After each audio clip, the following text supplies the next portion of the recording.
excuse me, Zoe Hobbs. The reason I'm saying Alea Hobbs is because of the performances at the American Championships.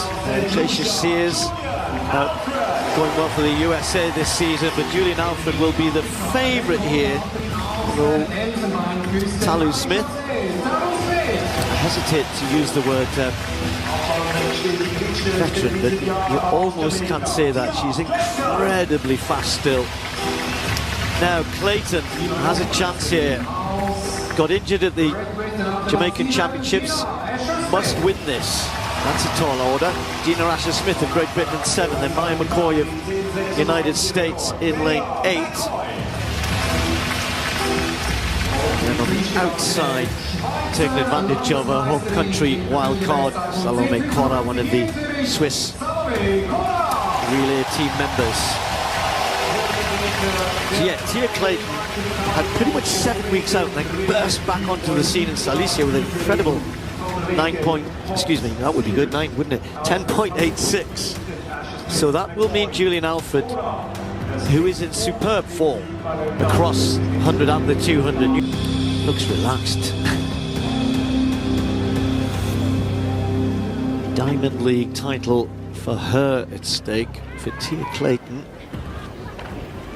Chance to get herself on the team, which she probably deserves. Her twin sister Tina already in the Jamaican team. So Clayton is in lane 6 between them. Talu Smith there, and in the yellow, Julien Alfred, the Olympic champion. Women's 100.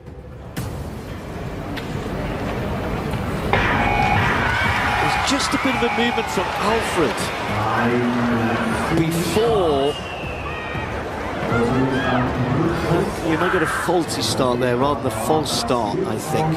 It's just a bit of movement in the blocks, but it's coming up as Talu Smith. But I think she may well have cause to say there was movement next to me. Before that? Yeah, the actual time coming was 0:47. I understand that, and that's what they look at. Yeah. But she might say, hang on, the athlete next to me wasn't still. So cool, isn't it? Just, where was I seeing where again? It's probably just a tad before that. A tad means about 3/10, by the way, on the outside disqualification. Don't often see that from Talu Smith. And what she's saying.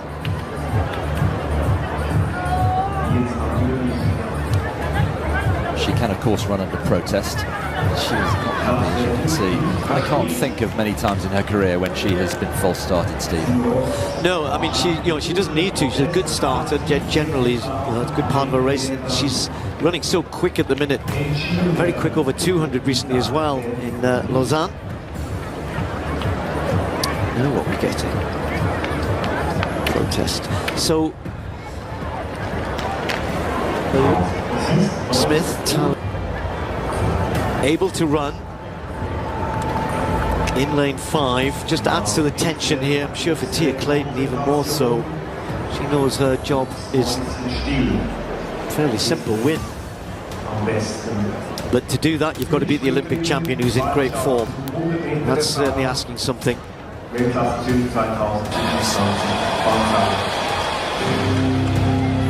know why his 100-metre best. He was super quick, it's just smooth, isn't it? He didn't need to be. He just sort of glided around the court as if he was on roller skates.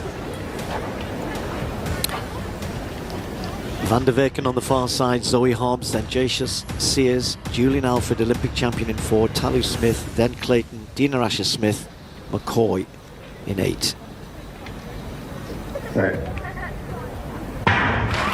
I've got his Jacia as well, and look at Clayton. Clayton's trying to take it on. It's Clayton Alfred, but Alfred goes away now. Alfred gets the meter, 10.75. Very, very impressive. Controlled, no panic. But at the back end of the race, when she needs it most, has just got that ability to keep smoothly going forward as though she's continuing to accelerate. She's just really maintaining better than everybody else. Dina Asher-Smith took third place in a very, very close, was a photo finish for third. I think she'll get it ahead of Talu Smith. Hope y'all enjoy this throwback race, and this was the Women's Diamond League final back in 2025, and this one was electric.